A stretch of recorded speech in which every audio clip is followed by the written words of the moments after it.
If you could arrange the coolest dinner party ever, who comes to the dinner party? You have 4 slots. I have 4 slots. Living or dead? I always want ghosts at a dinner party. Those are fun. They can all be ghosts. That'd be fine. It was so fun. Okay. I would invite my favorite philosopher. So I am a huge fan of C.S. Lewis, who I know isn't usually classified as a philosopher. He wrote a lot of more religious-facing texts, and he wrote Chronicles of Narnia. But he has this beautiful way, even in the books that he's written, that are a little more Christian-facing. There is an understanding in there about how we as people relate to each other that I think is so fundamental. For example, he wrote A Grief Observed, and I have never read another text more poignant about grief and the experience of grief and what it means. So I would have C.S. Lewis. He's invited. He considered the head. Exactly. I would have the founder of Spanx, which is hilarious. Founder of Spanx. Yes, Sarah, I love the way that she approaches life. She's got such an amazing balance to it where she has her family. She puts all this love and focus into her family, but then she's built this empire. And I would just love to have her in the room to be able to hear, how did you do that? Like, what is it like building that empire? What was it like early stages when you realized that Spanx was becoming something? How did you deal with that kind of emotion? So I'd love to have Sarah in the room. Her name also Sarah. I knew it wasn't me.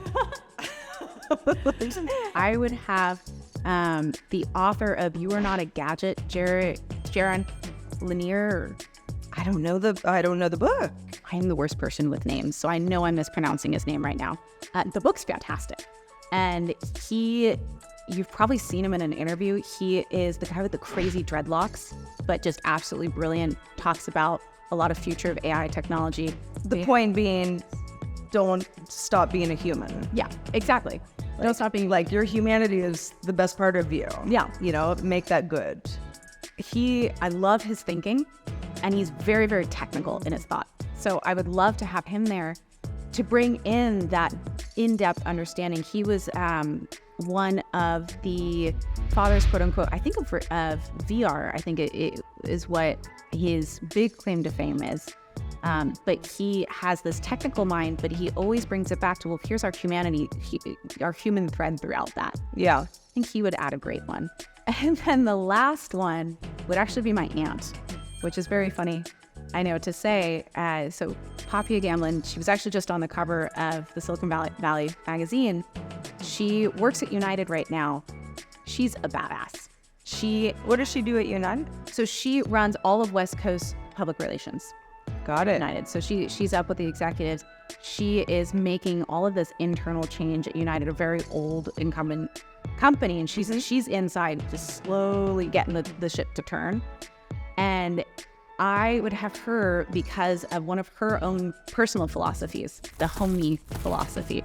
She's very funny. Our homie philosophy is, how can I make your life easier? Or how can I help you get further in your career?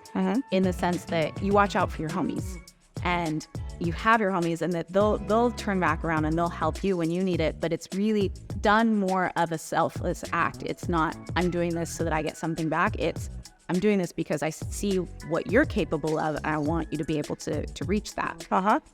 And she's also just hilarious. She is a hilarious person to talk to, and I know would turn that dinner party into quite literally a party and just be able to pull the 3 of them all together into some really cool reflections on life and what it means to be human in a technological age.